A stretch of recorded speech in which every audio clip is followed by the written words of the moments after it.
Okay, so that was kind of funny. I actually started this live like 10 minutes ago, but then I got a call from Kess, who's like my social media guru, and she called me, and I thought, uh-oh, there must be something wrong with the sound or with something. So I shut it off and then I deleted it, so I have to start all over again. But that's okay. That's okay, because this time I will not forget number 3. All right, so, and if I'm standing funny, it's because I was trying some advanced yoga poses this morning and didn't go so well. I'm a little old for the advanced yoga poses, and it's bothering me to sit, so I'm standing. All right, so I posted in my Food Freedom Support Group, which, by the way, is an awesome group. I asked them, what is your major, most awful, most difficult frustration with food? And there were some really great frustrations that they wrote out. And I'm going to be answering those over the next couple of months in blog posts and in lives and stuff. But I really liked this one that I'm actually going to read to you because I think she worded it perfectly, and it seemed to really resonate with everybody in there. There were a lot of comments on it. She said, knowing all the right things to do, but just not doing them because my immediate comfort seems more important than long-term goals that seem too hard to ever achieve. Does that sound familiar? It totally rang familiar with me. And so what she's saying is, why can I delay gratification with money and with kids and with life, but I can't delay gratification with a donut? That's a good question, right? So we know what we should be doing. We know that we should be eating healthy, but then somebody puts it in front of our face and boop, we nosedive. Very, very normal, very common. And I'm going to tell you why, and then I'm going to give you a few tips to make it a little easier. Because guess what? We do have the power and we can control it. I talk a lot about the limbic system and the prefrontal cortex, and I'm not going to get into all that today because that would take a whole nother webinar, 2 or 3 or 7. So today I'm just going to say adult part of your brain is the prefrontal cortex, child part of your brain is the limbic system. And this limbic system back here, it's responsible for keeping you alive. That's its job. It has to do it. So when you're getting these cravings and these urges, be grateful, because guess what? Your brain is working. It's a good thing. So the modus operandi of any kind of bender, a food bender, a drink bender, a whatever bender, it's always the same. And this is how it goes, like literally, only it happens in about a minutia of a second. So first, there's a trigger. Whatever the trigger is, it could be an event, it could be an emotion, it could be a person, a place, a smell, whatever it is that triggers it. All of a sudden, your limbic system goes, woohoo, party time, we're going to get fed, we're going to release some dopamine, we're going to feel so good, we love that feeling, yes. And then your prefrontal cortex, the adult part of your brain, comes in and says, wait a minute, that's probably not a great idea because your doctor told you have high blood pressure and you're not fitting into your pants anymore, so you maybe shouldn't indulge like that. And then the limbic part of the system, the kid, comes in with some kind of manipulation, some kind of excuse. It could, for example, say, well, here's the thing, prefrontal cortex, you already ate a donut this morning, so you might as well eat another donut or 10 or 17, right? And guess what? You can start again tomorrow, so let's go ahead and indulge. So that's the kid brain. The adult brain comes back and it has a choice. It's right there that it has the power to decide one of two things. It can turn around and walk away from the kitchen, or it can say, well, my mouth is too full of donut to say anything. One of those two things. We always have the choice. And the key is to try to listen to the conversation, to slow down enough to listen to that conversation going on so that you can have the choice. And that's what mindfulness is all about. And again, that's another webinar. Today we are discussing how to delay gratification even when you know better. Okay, so that's kind of what's happening when that food pops up in front of you. And there's some tips that I'm going to give you that will make it a little bit easier. Tip number 1. Hey, Cass. Hey. So I can't see the comments this time, so yay. Send me some questions. So tip number 1, don't let yourself get hungry. Super important. Because if you're hungry, this limbic system, Sorry, got another call. This limbic system, which is responsible for keeping you alive, it goes crazy because it thinks you're starving it. And so you know what it does? It comes and it releases these chemicals in the front part of your brain that kind of paralyzes this part of your brain, and then the limbic system takes over. If you think about it, it's like having teenagers. They want to throw a party. They want to have fun. They want to play. And the parent says no. So they lock the parent in the closet. That's what your limbic system does with this prefrontal cortex. It locks it in the closet so it can party all night long. So it's important to keep yourself fed. I tell my clients to eat every 2 to 3 hours. Personally, I think that's the best way to go. I have them balance their carbs and their proteins. Try to stick with the low glycemic index foods because it keeps you satisfied for longer. So that's kind of the key to that. Water is important too. Don't forget your water. And then along the same line, number 2 is that you make sure that you're actually getting nourishment, because a lot of the foods that we have these days, there's no nourishment in them. Think of Top Ramen. What's in Top Ramen? Like, I don't even know, cardboard or something. If you're not properly nourishing your food, this limbic system, it still thinks you're starving it. Even if you're eating 7 Twinkies a day, it thinks it's starving because it's not getting the proper nutrients. It's smart. This thing is smart. So again, it comes in, it locks this in the closet, and it parties all night long. So number 1, you have to make sure that you're not letting yourself get hungry. Number 2, you have to make sure that you are getting the proper nutrients, which is a whole other webinar or 2 or more that I will have to give one of these days. Number 3, and this is super important, you need to be kind to yourself. Because get this kid back here, this brat brain, that's what I call it in my book, this kid brain, it only can communicate in the way that it's been taught. And so generally speaking, when it's throwing out cravings and urges, if it's not because you're hungry, it's because it's trying to tell you something. All it can do is scream at you. It's like an alarm clock. It can just burp, burp, burp. It can't jump off the dresser and force you to do stuff. All it can do is scream.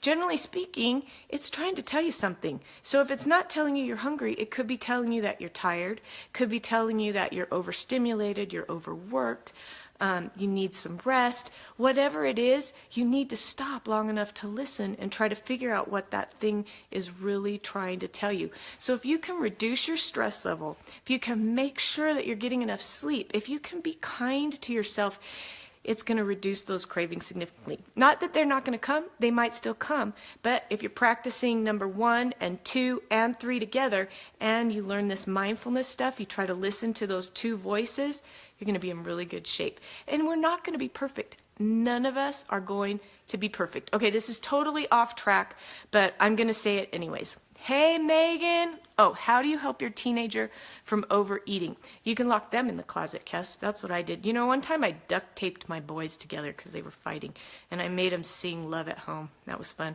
Okay, I'll answer your question afterwards. It'll give me time to ponder it anyways. Okay, totally off track, but super important. I read this book, The 15 Commitments of Conscious Leadership. It's an awesome book. And he talks about being above the line and being below the line. Well, being above the line, that's somebody that is emotionally intelligent, takes personal responsibility, no drama. It's an adult. It's a mature adult, easy to deal with, right? Below the line, that's somebody that plays the victim, somebody that has low emotional intelligence, somebody that gets involved in all sorts of drama, makes it difficult to communicate, right? So he talks about this in terms of leadership, and he said that it's not that a good leader isn't going to go below the line, because it's our natural human carnal tendency to dip below the line and get involved in that juicy neighborhood gossip and get offended when somebody tells us something. It's not that that is never going to happen, but a good leader knows how to recognize it quickly and get back up above the line. That's the important part. My son did that yesterday. I won't go off onto another tangent because I'll forget where I'm even at. Emotional intelligence, above the line living, but it's not that we're never going to be below the line.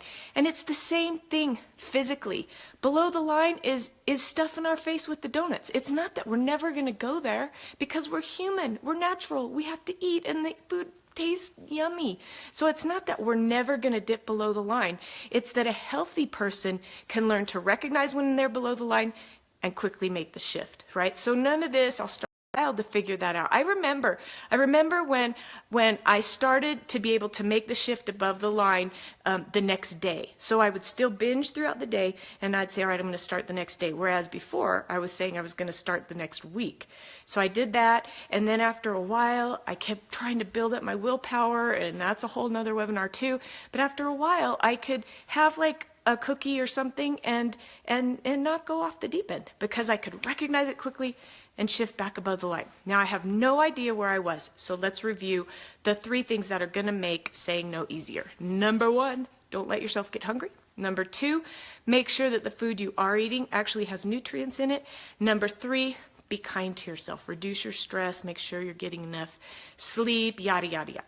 Okay, the last thing that I wanted to tell you, and I want to say this is probably the biggest of all, but if you let yourself get hungry, that's not good either. So we'll put them as equal.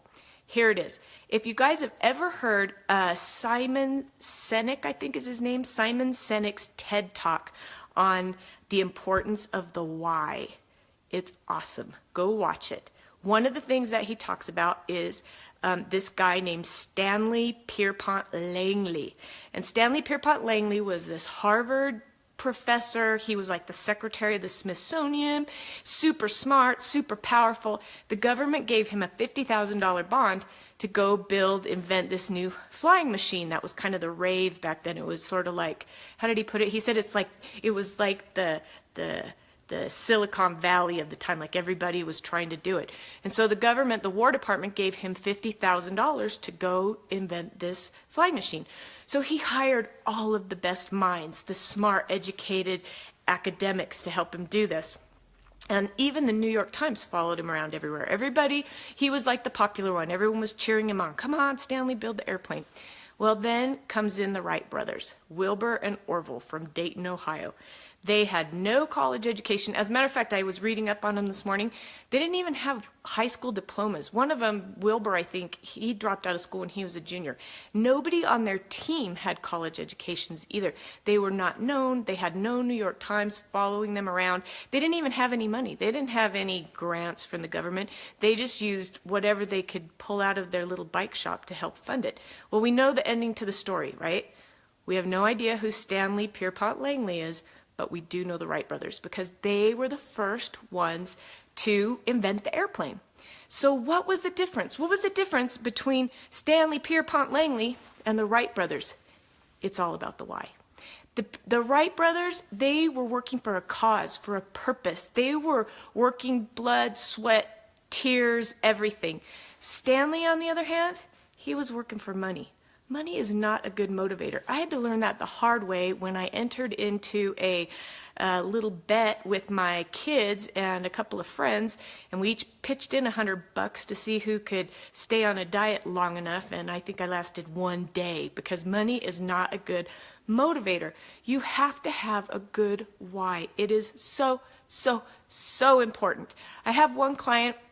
She's in her late 60s, and she couldn't get off the couch. When she first called me, she couldn't get off the couch. She couldn't move around. She couldn't walk. She had grandkids. She wanted to play with her grandkids. She lost like 80 pounds, and she went skiing with her grandkids that winter. She had a really strong why. I have another client who he had a heart attack, and he had a bunch of kids and grandkids and a wife, and he didn't want to have another heart attack. He didn't want to die. He wanted to spend time with his family. He lost about 60 pounds. They had great whys. And it's not even about the weight loss. I have another client I've been working with recently who was a terrible binge eater, binged every day, been doing it for years and years and years, tried to go to counseling, couldn't stop. His doctor told him, if you don't stop, you only have 2 years to live. Well, he had cute little kids and a nice wife and a great job. He didn't want to die either. Huge why. I worked with him for 3 weeks. And he doesn't binge anymore. He's starting to lose weight, and he is happy as a clam. And so they all had really strong whys. I work with other clients who want to maybe fit into a dress for a wedding, or maybe want to slip into a new pair of skinny jeans.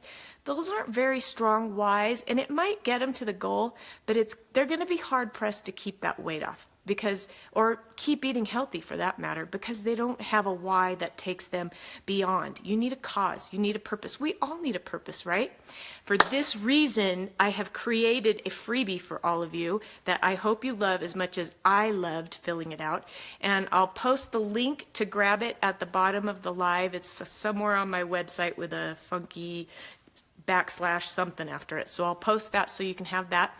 And I want you to fill it out, and I want you to post it somewhere where you can see it. Because if you can remind yourself daily of what your why is, well, it's going to make it a lot easier to make good choices, right? When I did this, I posted mine right on the door frame to my bedroom, because my binges, generally speaking, started in the bedroom and then went to the kitchen. So I could see it right there before I actually got into the kitchen, and it helped a ton. So go get my freebie, and while you're there, join my Facebook support group if you haven't yet, because they are awesome, awesome. Okay, questions. Yeah, that's Simon Sinek, I guess. Awesome TED Talk. Kes asks, how do you help your teenager from overeating? You know what? I think it's the same way you help your teenagers do anything, Kessers. I think it's just being a good example. Like, I know Hope and Chloe, they watch me. I try really hard not to talk about how fat I am anymore, and I have good food in the house. And they still, they bring home candy and stuff sometimes, and that's okay. One thing I suggest never, never, never to do is to say something to one of your kids about needing to lose weight, because they will remember that forever, and I'm speaking from experience. So I want to make sure that you guys know not to say anything to them, and just be a good example. That's all. And have good food in the house. And if they're stuffing their face, then, go give them a kiss and tell them you love them and you're glad because they could stand to put on a few pounds. That's what I tell Chloe, which is true. She's a toothpick. So I hope that answered your question. That's, I think, the greatest thing to do. So I'm going to remind you guys to go grab the freebie. I'll put the link there. You're terrific. I love you all. I can't wait to do this again next week, which I will. Not sure what the topic will be. I'll announce it on Monday. Thanks. Bye.